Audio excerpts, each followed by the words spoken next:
दोस्तों टाटा मोटर्स की बात करें तो स्टॉक के अंदर एक तेजी की संभावना बनने लगी है। यहाँ पे कुछ बड़ी अपडेट निकल के आ रही है जिसको इस वीडियो के माध्यम से डिस्कस करेंगे। मूडीज ने टाटा मोटर्स की रेटिंग को बढ़ा दिया है, साथ में टाटा मोटर्स का आईपीओ भी आने जा रहा है। तो यहाँ पे समझने की कोशिश करेंगे कि क्या टाटा मोटर्स में एक लंबी तेजी के साथ में यहाँ पे निवेश किया जा सकता है। क्या यह आने वाले समय में एक बड़ा मल्टीबैग रिटर्न दे सकता है, वैसा ही रिटर्न जैसा इसने कोरोना के बाद दिया लोगों को। तो इन सारी बातों को समझने की कोशिश करेंगे, साथ में इसको अच्छे से एनालिस करेंगे, इसके पॉजिटिव पहलू क्या और निगेटिव पॉइंट क्या उसको समझेंगे। साथ में यहाँ पे एफआईडीआई का क्या रुझान है स्टॉक को लेकर, आगे का विजन क्या है, इन सारी बातों को जानेंगे इस वीडियो के माध्यम से। लेकिन फ्रेंड उससे पहले अगर आप पहली बार हमारे चैनल पे आए तो चैनल को सब्सक्राइब कर दीजिए, एक बेल आइकॉन दबा दीजिए ताकि जब भी नया वीडियो बने पहला नोटिफिकेशन आपको मिले। वीडियो पसंद आए तो लाइक शेयर जरूर कीजिए। चलो फ्रेंड्स वीडियो स्टार्ट करते हैं। मैं हूं आपका दोस्त एस बी दवे और हमारे अपने चैनल ऑनलाइन कमाई में आपका बहुत बहुत स्वागत है। सबसे पहले अगर हम कल के कारोबार की बात करें तो स्टॉक की क्लोजिंग फ्लैट हुई है 653 पर, जहाँ पे 0.0076% की गिरावट है। कह सकते हैं कि बिल्कुल फ्लैट रहा है स्टॉक। अब यहाँ पे इस स्टॉक ने लोगों को मालामाल भी किया है।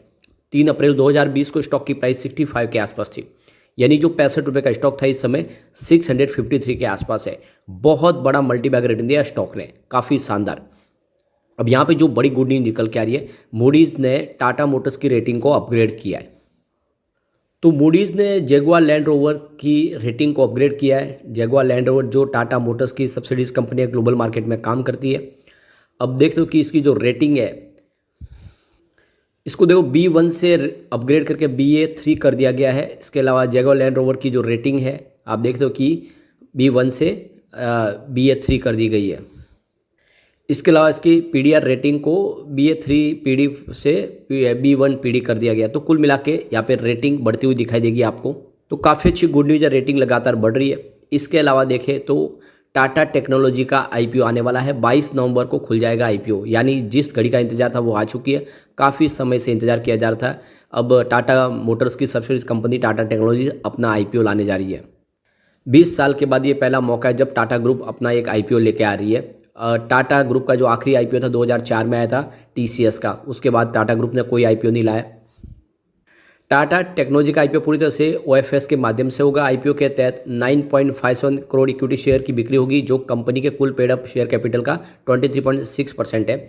यह शेयर टाटा मोटर्स के अल्फा TC होल्डिंग और टाटा कैपिटल ग्रोथ फंड से है। अभी कंपनी में प्रमोटर और प्रमोटर ग्रुप की हिस्सेदारी 76.7% है और नॉन प्रमोटर ग्रुप की हिस्सेदारी 23.3% के आसपास है।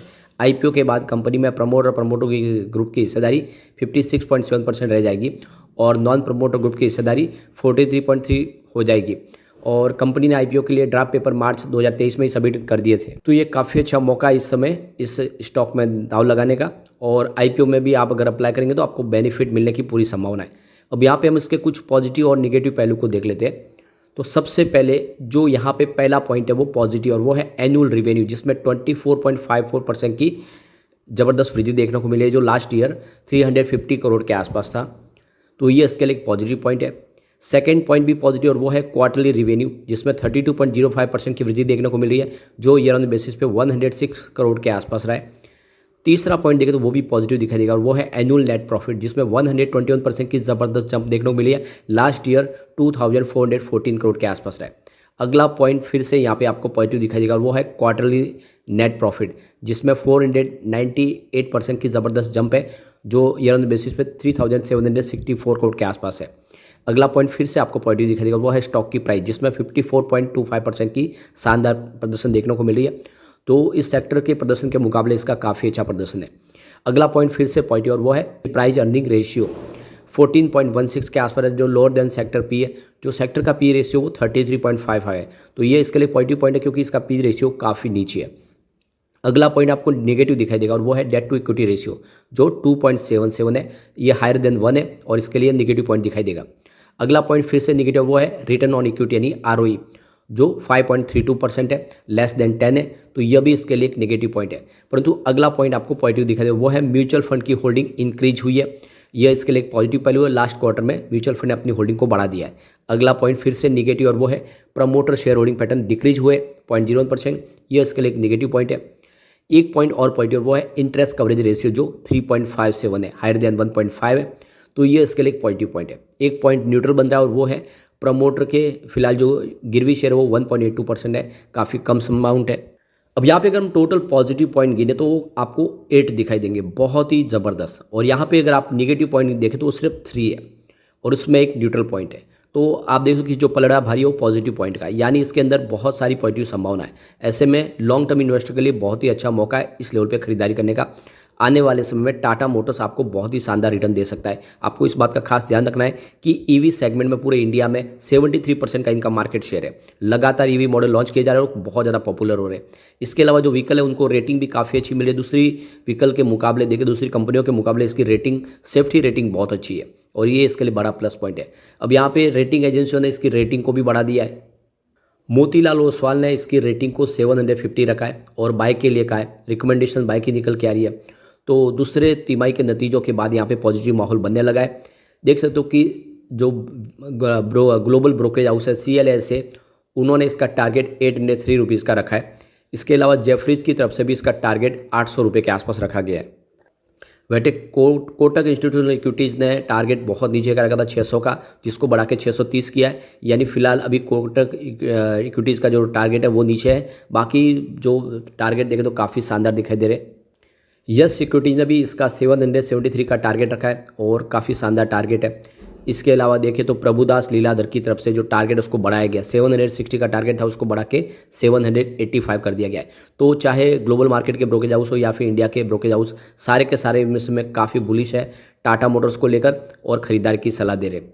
यहाँ पे इस बार रिजल्ट भी काफ़ी बेहतर रहा है। अब देखो तो रिवेन्यू सितंबर 2022 में जहाँ पे 80,650 करोड़ के आसपास था, जो सितंबर 2023 में बढ़ के 1,06,759 करोड़ तक पहुंच गया। काफ़ी शानदार तरीके से रिवेन्यू बढ़ा है और प्रॉफिट में तो ज़बरदस्त जंप है।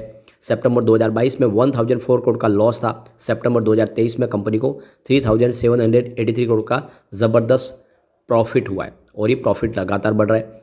पिछले कुछ सालों से कंपनी लगातार लॉस में थी। 2019 में तो 28,934 करोड़ का ज़बरदस्त लॉस था। 2022 तक कंपनी को 11,235 करोड़ का लॉस हुआ था, लेकिन 2023 में कंपनी को 2,353 करोड़ का ज़बरदस्त प्रॉफिट हुआ है और जल्दी ही कंपनी पूरी तरह से कर्ज मुक्त होने जा रही है।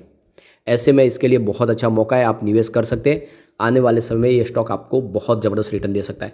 यानी स्टॉक अगर आप इसको 5 साल के लिए होल्ड कर लेते तो ये आराम से आपको 1500 से 2000 का टारगेट दिखा जाए और अगर आपका नज़रिया 10 साल तक का है तो ये तो 2500 तक भी जा सकता है, क्योंकि आने वाले समय कंपनी का विज़न बहुत क्लियर है। कंपनी इलेक्ट्रिक व्हीकल में अपनी तेज़ी से आगे बढ़ रही है।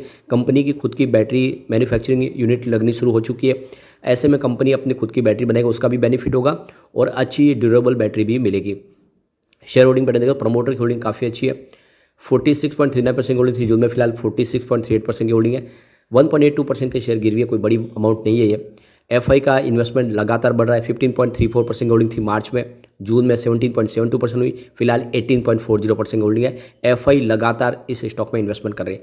DI की होल्डिंग कुछ ट्रिम हुई है। 17.56% होल्डिंग थी मार्च में, 17.34 हुई जून में, फिलहाल 17.28% की होल्डिंग है। लेकिन काफ़ी अच्छा निवेश इस समय DI का भी बना हुआ है। म्यूचुअल फंड की होल्डिंग भी ज़बरदस्त बढ़ी है। 8.98% की होल्डिंग थी मार्च में, जून में 8.69 हुई, फिलहाल 9.82% की होल्डिंग है। तो म्यूचुअल फंड ने भी जम के खरीदारी की है। जनरल पब्लिक की होल्डिंग यहाँ पे घटी है। 20.71% की होल्डिंग थी मार्च में, जो इस समय 17.94% के आसपास आ गई है। अब आप देख ही सकते हो इस स्टॉक के अंदर जनरल पब्लिक से ज़्यादा FI का निवेश है, यानी FI इस स्टॉक पे पूरा भरोसा करे और जनरल पब्लिक का और DI का निवेश भी एक जैसा ही है। बिल्कुल लॉन्ग टर्म का रिजल्ट लेकर निवेश करने जैसा स्टॉक है। आने वाले समय ये आपको मालामाल कर देगा। लेकिन फ्रेंड, कोई भी इन्वेस्टमेंट करने से पहले अपने फाइनेंशियल एडवाइजर से बड़े ले ले या अपना खुद का रिसर्च करें, क्योंकि मैंने वीडियो आपके एजुकेशनल पर्पज़ के लिए ही बनाया। वीडियो पसंद आए तो लाइक से जो कीजिए और चैनल को सब्सक्राइब कर दीजिए। Thank you friend.